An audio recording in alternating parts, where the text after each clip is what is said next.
नमस्कार दोस्तों, आप सभी का स्वागत है कहानी केंद्र में। मेरा नाम है Malay Bhattacharya.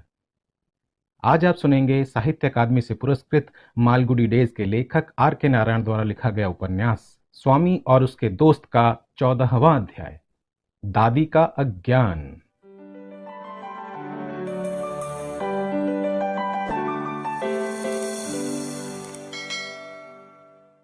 Board high school में काम काफी ज्यादा करना पड़ता था। अल्बर्ट मिशन में होमवर्क बहुत कम दिया जाता था, लेकिन यहाँ बोर्ड में तो उसका गट्ठर लाद दिया जाता था। हर टीचर सोचता था कि लड़कों को एक उसका ही विषय पढ़ना होता है। गणित के सवाल 6, 4 पूरे पन्ने हैंडराइटिंग लिखना, ढेरों कठिन शब्दों की डिक्शनरी देखकर अर्थ करना, 2 नक्शे बनाना और तमिल पद्य के 5-6 छंद। हर रोज औसतन इतना काम करना पड़ता था। स्वामीनाथन अक्सर सोचता कि पिछला स्कूल ना छोड़ता तो अच्छा था। यहाँ के टीचर एकदम सख्त किस्म के थे। हफ्ते में 3 दफा शाम को ड्रिल होती थी, स्काउटिंग की क्लास भी लगती थी, खेलों में भाग लेना जरूरी था, वगैरह वगैरह। और ये सब क्लास खत्म होने के बाद होता था, और एक भी क्लास में गैर हाजिर रहने का मतलब था दूसरे दिन 6 बेंतों की सजा। चश्मा लगाए घुर्राता हुआ हेडमास्टर, जिसकी आवाज चीख जैसी थी, नफरत पैदा करता था। एल्बर्ट मिशन का हेडमास्टर अपनी सब कमियों के बावजूद इसके सामने देखने में काफी शानदार था। इस सब मेहनत और अनुशासन के कारण फालतू समय बिल्कुल नहीं मिलता था। स्वामीनाथन सवेरे एकदम तड़के उठता, अपना होमवर्क निपटाता, फिर फटाफट खाना पेट में डालता और पहली घंटी बजने पर ही स्कूल पहुंच जाता।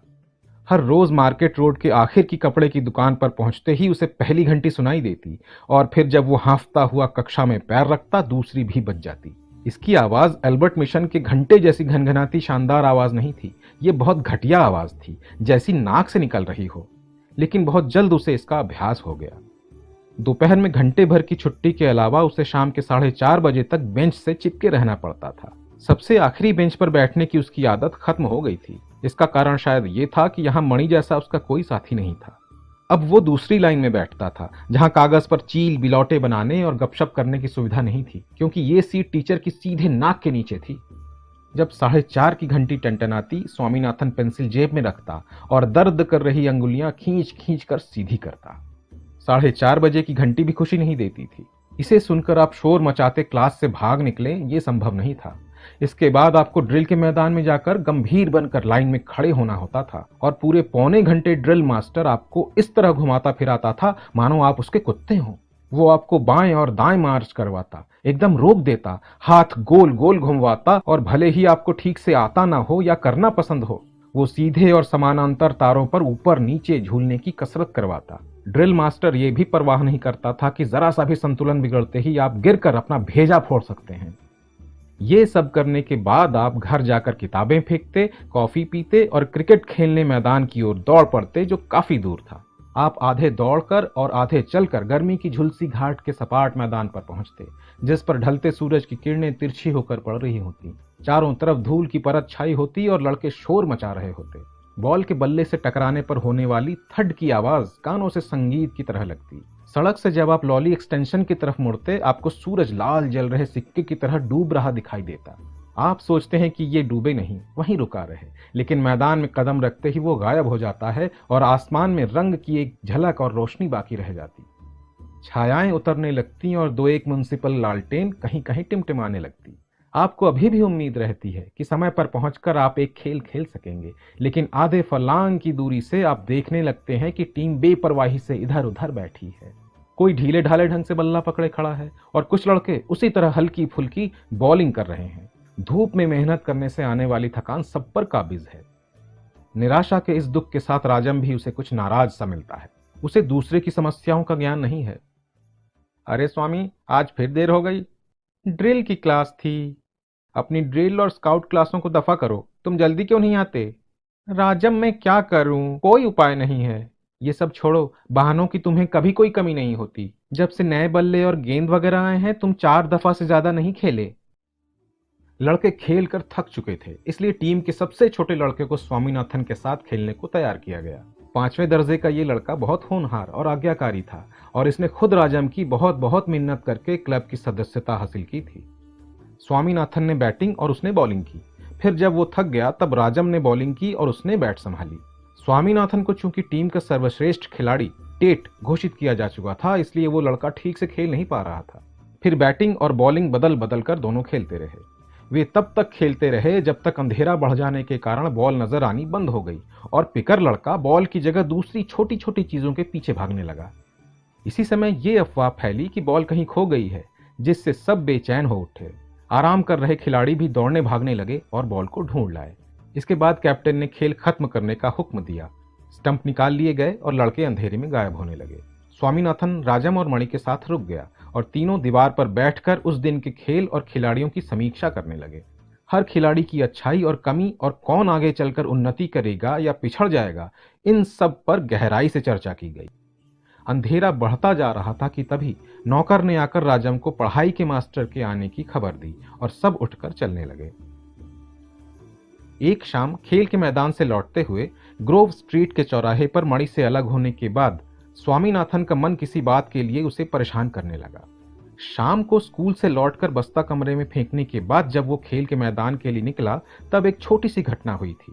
कॉफी पीने के लिए किचन में जाने के समय दादी ने उसे आवाज लगाई, स्वामी, बेटा स्वामी, जरा इधर आना। इस वक्त नहीं आऊंगा, कहकर वो तेजी से कॉफी पीने लगा। लेकिन दादी की कमजोर आवाज आती रही और उसे उस पर तरस आने लगा। बेचारी पर कोई ध्यान नहीं देता। कॉफी खत्म करके वो उसके पास जा पहुंचा और बोला, क्या बात है दादी? दादी ने सिर उठाया और बैठने को कहा। इस पर उसे गुस्सा आ गया और व्यवहार में जो नरमी आई थी वो दफा हो गई। जोर से बोला, जो भी कहना हो जल्दी से कह दो, मुझे जाना है। दादी बोली, मैं तुम्हें 6 पैसे देती हूँ, 3 पैसे खुद रख लो और 3 का मुझे एक नींबू ला दो। वो चाहती थी कि ये बात चालाकी और धीरे से कहे, क्योंकि पोते का जवाब क्या होगा इसका उसे अंदाजा था। इसलिए उसने पहले बैठने को कहा। हाँ या ना कहे बिना स्वामीनाथन ने हाथ बढ़ाकर पैसे ले लिए। दादी बोली, मैं 10 तक गिनूंगी, उससे पहले आ जाना। इस बात से स्वामी को चिढ़ सी हुई। उसने पैसे फेंक दिए और कहा, इतनी जल्दी है तो जाकर खुद ले आओ। 5:30 बज रहे थे और वो सूरज डूबने से पहले खेलने पहुंच जाना चाहता था। ये कहकर वो देखने लगा कि दादी देर से नींबू लाने के लिए तैयार है या नहीं। दादी बोली, मेरे पेट में बड़ा दर्द हो रहा है, दौड़ कर ला दो बेटा। और कुछ सुनने के लिए वो नहीं रुका। लेकिन अब खेल खत्म हो चुका था और उसका जोश खरोश भी मिट चुका था। सबसे बाय बाय की जा चुकी थी। ग्रोव और विनायक मुदाली स्ट्रीट के चौराहे पर वो अपनी आत्मा के सामने खड़ा था। उसके मन में दादी के प्रति अपराध की भावना पैदा होने लगी थी। उस वक्त शायद वो दर्द से कांप रही थी। याद आया कि उसकी आंखों में आंसू भरे थे और चेहरा टेढ़ा हो गया था। वो सोचने लगा कि कितना शैतान, धोखेबाज और सख्त दिल है वो। यही सब सोचता हुआ वो घर लौटा। धीरे से दादी के पास बैठ गया और उसकी तरफ देखने लगा। ऐसा वो हमेशा नहीं करता था। लौटते ही किचन में घुस जाता और रसोइयों को परेशान करने लगता। लेकिन इस वक्त भूख उसे परेशान नहीं कर रही थी। दादी की कोठरी में रोशनी नहीं होती थी। हॉल की रोशनी की एक किरण यहां भी आती और उसी से उसका काम चलता था। अंधेरा ही था और उसका चेहरा साफ दिखाई नहीं पड़ता था। वो चुप लेटी थी। स्वामीनाथन को डर लगा कि कहीं सख्त पेट दर्द से वो मर न गई हो।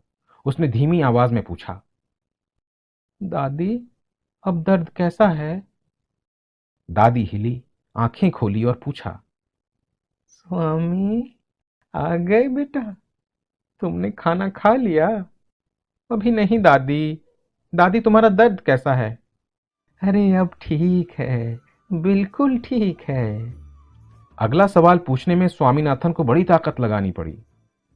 तुम्हें नींबू मिल गया था? वो जानना चाहता था, क्योंकि उसे सचमुच ये बात बहुत परेशान कर रही थी।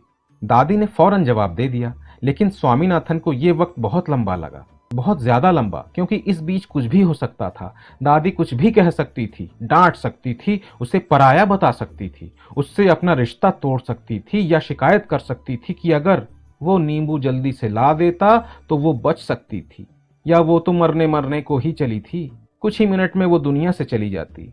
लेकिन उसने सादगी से यही कहा, अच्छा हुआ तुम नींबू नहीं लाए, तुम्हारी मां दर्जन भर ले आई थी, किचन में रखे थे। ये सुनकर स्वामीनाथन को जबरदस्त खुशी हुई। ये खुशी उसने ये कहकर व्यक्त की, दादी, मालूम है मेरा नाम अब क्या है? टेट है मेरा नाम। क्या है? टेट। टेट क्या होता है? दादी ने पूछा। स्वामीनाथन को यह सुनकर निराशा हुई, जिसके दो कारण थे। एक तो ये कि उसे नई उपाधि की खबर ही नहीं थी, दूसरे ये कि बताने पर भी वो इसका महत्व नहीं समझ पाई। और वक्त होता तो वो इस बात पर चिल्लाने लगता, लेकिन इस वक्त वो खुद को अपराधी महसूस कर रहा था। इसलिए उसने मुलायमियत से पूछा, तुम्हें टेट के बारे में कुछ नहीं पता? कुछ पता नहीं है। अरे, टेट दुनिया का सबसे बड़ा खिलाड़ी है क्रिकेट का। इतना बड़ा बॉलर कोई नहीं। और क्रिकेट के बारे में तो जानती होगी। नहीं जानती। क्या है ये क्रिकेट? दादी ने सवाल किया। स्वामी को यह सुनकर आश्चर्य हुआ कि दादी क्रिकेट के बारे में कुछ नहीं जानती। वो दादी के अज्ञान पर चकित रह गया। दादी, तुम ये कहना चाहती हो कि क्रिकेट क्या है इसका तुम्हें कुछ नहीं पता? क्या मुझे उल्लू बना रही हो? तुम क्या कह रहे हो मेरी समझ में बिल्कुल नहीं आ रहा। दादी बोली, बार बार ये मत कहो मैं नहीं जानती। तुम्हारे समय में लड़के और आदमी शाम के वक्त क्या करते होंगे? मैं तो सोच ही नहीं पा रहा।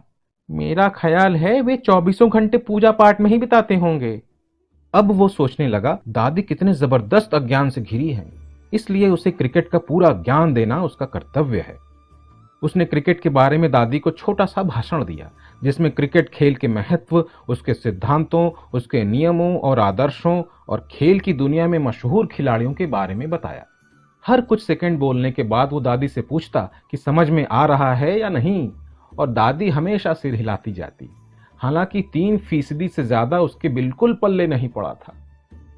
आखिर में स्वामीनाथन ने सुप्रसिद्ध एमसीसी के बारे में जानकारी दी, उसका इतिहास बताया और भविष्य की संभावनाएं भी बताई। फिर बोला, राजम के बिना दादी टीम का कुछ भी नहीं बना होता। उसने सैकड़ों रुपए इसके लिए खर्च किए हैं। गेंद और बल्ले खरीदना आसान नहीं है। उसके पास डिब्बे में बहुत सा पैसा है। हमारी टीम के बारे में सरकार को भी पता है। अगर तुम चाहो तो एमसीसी को खत लिख सकती हो, वो हमें बहुत जल्द मिल जाएगा। तुम देखना, मालगुडी में हम सारे कप जीत लेंगे और कुछ दिनों बाद मद्रास के लोगों को भी दिखा देंगे कि क्रिकेट क्या होता है। फिर उसने जरूरी बात कही, ये मत समझना कि हमारी टीम में जो चाहे शामिल हो सकता है। पिताजी बच्चे को गोद में लिए उसके पीछे खड़े थे। बोले, दादी को क्या भाषण दे रहे हो? स्वामीनाथन को पिताजी की वहां उपस्थिति का ज्ञान नहीं था। अचकचा कर वो पीछे मुड़ा और बोला, कुछ नहीं पिताजी, कुछ नहीं। अरे, मुझे भी तो बताओ। कुछ खास नहीं। दादी क्रिकेट के बारे में जानना चाहती थी और वही बता रहा था। सचमुच? मैं नहीं जानता था अम्मा भी खिलाड़ी बनना चाहती है। मेरा ख्याल है पोते ने तुम्हें पूरा ज्ञान दे दिया है। दादी बोली, बच्चे को तंग मत करो, वो मुझे बहुत चाहता है बेचारा। मुझे हमेशा कोई ना कोई नई बात बताता रहता है। तुम तो मुझे कुछ नहीं बताते। बड़े आदमी हो गए हो तुम लोग।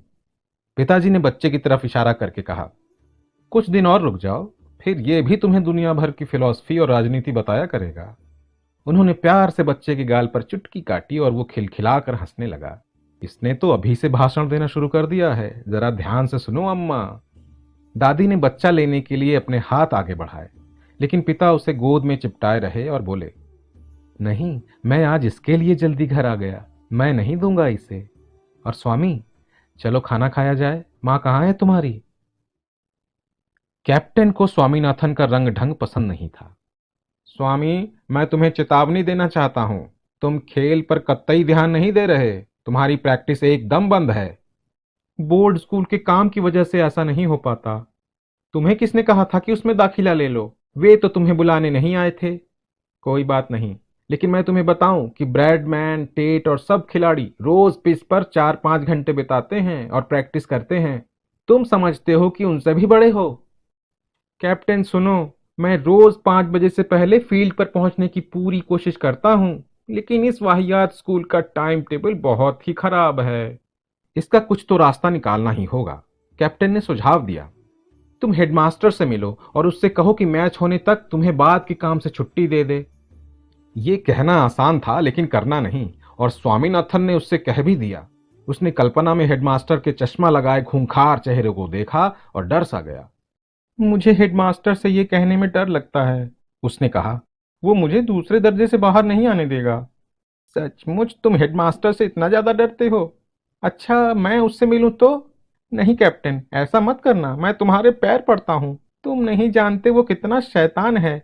वो तुम्हारे साथ अच्छा व्यवहार नहीं करेगा, और अगर करे भी तो बाद में मुझे जान से जरूर मार देगा। स्वामी, तुम्हें क्या हो गया है? तुम्हारे सिर में बेकार की बातें भरी हैं। इस तरह हम कैसे कुछ कर पाएंगे? टीम को बनाए 2 महीने हो रहा है और तुम 10 दिन भी नहीं खेले। मणि, जो दीवार पर पड़ा ऊंघ रहा था, अब आकर बोला, हम देखते हैं हेडमास्टर क्या कर सकता है। हाँ कहेगा या ना? अगर वो तुम्हें कुछ करता है, मैं उसकी लुगदी बना दूंगा। मेरा मुकद्दर भी बहुत दिनों से बेकार पड़ा है। राजम को भी रोक पाना आसान नहीं था। दूसरे दिन उसने फिर कहा कि वो हेडमास्टर से जरूर मिलेगा। इसके लिए वो अपने 2-3 पीरियड भी छोड़ने को तैयार है। मणि ने भी कहा कि वो भी साथ चलेगा, लेकिन उसे झिड़क दिया गया। दूसरे दिन 9:30 बजे स्वामीनाथन 5 मिनट तक अपनी आंखें रगड़ता रहा। फिर कहने लगा कि उसे सिर दर्द है। पिताजी ने उसका माथा छुआ और कहा कि सिर पर जरा सा ठंडा पानी डाल दे, 5 मिनट में दर्द बंद हो जाएगा। ठीक है पिताजी, कहकर वो बाहर चला आया। पिता के कमरे के सामने खड़ा होकर सोचता रहा कि ठंडा पानी अगर सिरदर्द की दवा है तो वो इससे बचेगा, क्योंकि इसी बीमारी के लिए तो वो इस वक्त प्रार्थना कर रहा है। राजम हेडमास्टर से मिलने आ रहा था, इसलिए आज स्कूल जाना समझदारी की बात नहीं होगी। भीतर जाकर उसने पूछा, पिताजी, आपने ठंडा पानी डालने को कहा है? हाँ, लेकिन इससे तो मुझे निमोनिया भी हो सकता है। मुझे बुखार सा भी लग रहा है। पिताजी ने उसकी नब्ज देखी और कहा, स्कूल जाओ और वहां सब ठीक हो जाएगा। पत्थर में से दूध निकाला जा सकता था, पर पिताजी से स्कूल के लिए छुट्टी मांगना संभव नहीं था। अब वो दादी के पास गया और उनके कान में कहने लगा, अगर मैं मर भी जाऊं तो भी पिताजी मेरी लाश को स्कूल भिजवा कर रहेंगे। दादी ने इस बात के लिए उसे जोर से डांटा। दादी, मेरे भीतर जबरदस्त बुखार चढ़ रहा है और सिर भी दर्द से फटा जा रहा है, फिर भी मुझे स्कूल भेजा जा रहा है। दादी बोली, तो स्कूल मत जाओ। फिर मां को बुलाकर कहा, बच्चे को बुखार है, वो स्कूल नहीं जाएगा। बुखार है? मां ने चिंतित होकर कहा और उसे छू छू कर देखने लगी। सिर और हाथ देखकर कहा कि बदन तो सचमुच बहुत गर्म है।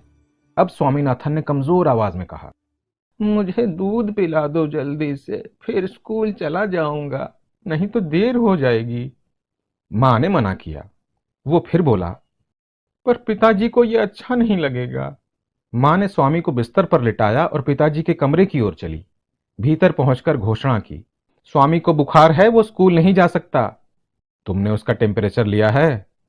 अभी तो नहीं लिया, लेकिन एक दिन की छुट्टी करने से कोई फर्क नहीं पड़ता। कुछ भी हो, टेम्परेचर ले लो। फिर ये सोचकर कि उनकी आवाज जरा तीखी थी, दोबारा इसमें जोड़ा, पता लग जाएगा कि डॉक्टर को बुलाने की जरूरत तो नहीं है। स्वामीनाथन के मुंह में आधा मिनट थर्मामीटर रखकर बाहर निकाला गया तो टेम्परेचर सामान्य ही निकला। मां ने उसे दोबारा मुंह में घुसेड़ दिया। इस बार भी नॉर्मल निकला। फिर पिताजी को ले जाकर दिखाया तो वे बोले, नॉर्मल है, मुझे पता था। लेकिन मां ने जवाब में कहा, थर्मामीटर भी तो खराब हो सकता है। लड़के को बुखार है। मेरे हाथ से बढ़कर कोई थर्मामीटर नहीं है। मेरे हिसाब से 100.2 डिग्री है। हो सकता है, पिताजी बोले। और स्वामीनाथन को जिस समय स्कूल में होना था, वो बिस्तर पर आराम से आंखें बंद किए पड़ा था। किसी के पैरों की आवाज सुनकर उसने आंखें खोली। पिताजी उसके ऊपर खड़े थे। धीरे से बोले, घर में तुम्हारी वकालत करने वाले कितने लोग हैं, स्कूल ना जाना चाहो तो साथ खड़े हो जाते हैं। स्वामीनाथन के लिए यह हमला अचानक और अनपेक्षित था। उसने कराह कर करवट बदल ली। दोपहर होने तक लेटे रहने से उसके बदन में दर्द होने लगा। क्या शाम तक इसी तरह लेटे रहना होगा? इधर राजम स्कूल में चक्कर लगाकर लौट गया होगा। वो उठकर मां के पास गया और कहने लगा कि स्कूल जा रहा है। मां ने उसे डांटा, फिर बदन पर हाथ लगाकर कहा कि बुखार कम तो हुआ है, लेकिन अभी जाने की हालत नहीं है। स्वामीनाथन बोला, अब मुझे बिल्कुल ठीक लग रहा है, जाने दो स्कूल। स्कूल जाते हुए उसे रास्ते में राजम और मणि मिले। मणि की बगल में मुकद्दर था। स्वामीनाथन को डर लगा कि कहीं ये कुछ कर ना आए हों। राजम बोला, क्या हुआ तुम्हें, स्कूल क्यों नहीं गए? तुम हेडमास्टर से मिले? नहीं, तुम नहीं पहुंचे तो मैंने न मिलना ही ठीक समझा। मैं चाहता हूं कि तुम भी मेरे साथ रहो, आखिर तुम्हारा ही तो काम है।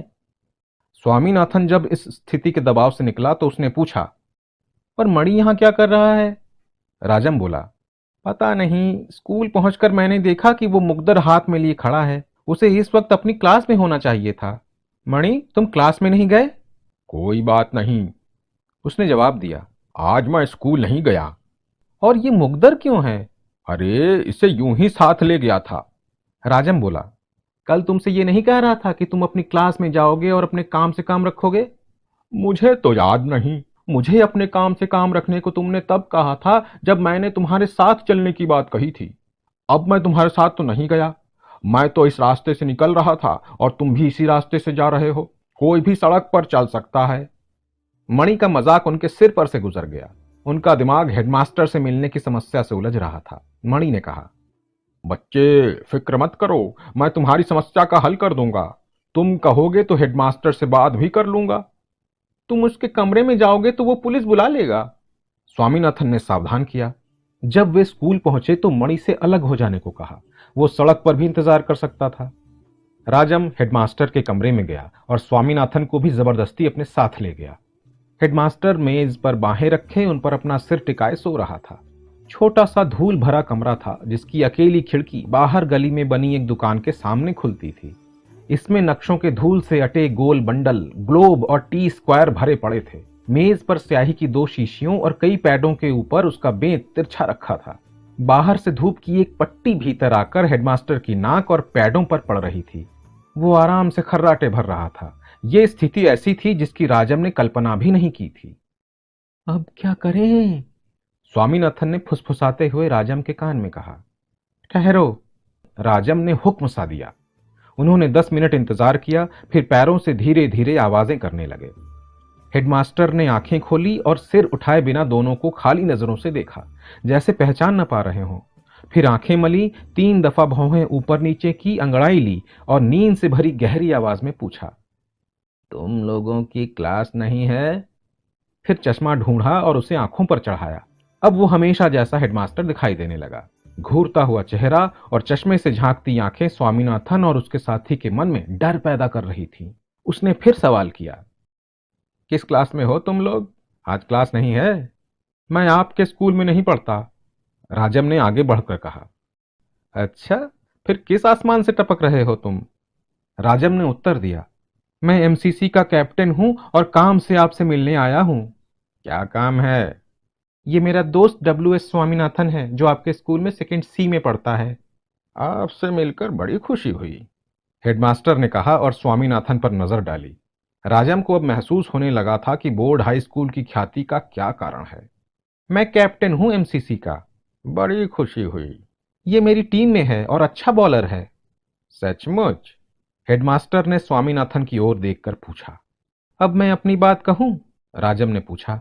जरूर जरूर, हेडमास्टर बोला। ईश्वर के लिए जरूर कहिए। बात यह है, राजम ने कहा, ये अच्छा बॉलर है और इसे कुछ प्रैक्टिस की जरूरत है। वो वक्त पर नहीं आ पाता क्योंकि यहाँ उसे 4:30 बजे के बाद भी कुछ करना पड़ता है। तो आप मुझसे क्या चाहते हैं? सर, आप इसे 4:30 बजे घर जाने की छूट नहीं दे सकते? हेडमास्टर कुर्सी पर जमकर बैठ गया और चुप रहा। राजम फिर बोला, सर, आप क्या कहते हैं?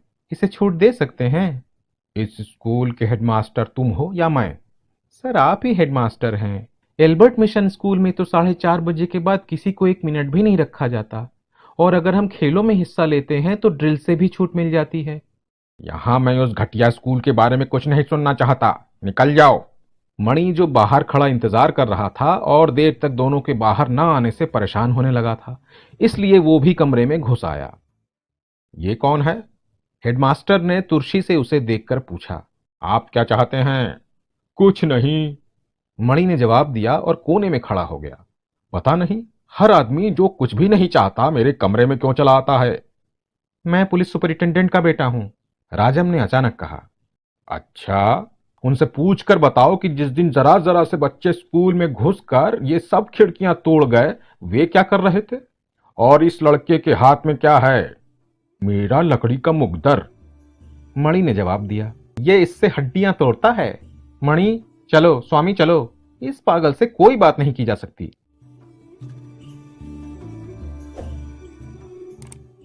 दोस्तों, अभी आप सुन रहे थे साहित्य अकादमी से पुरस्कृत मालगुडी डेज के लेखक R.K. नारायण द्वारा लिखा उपन्यास स्वामी और उसके दोस्त का 14वां अध्याय, दादी का अज्ञान।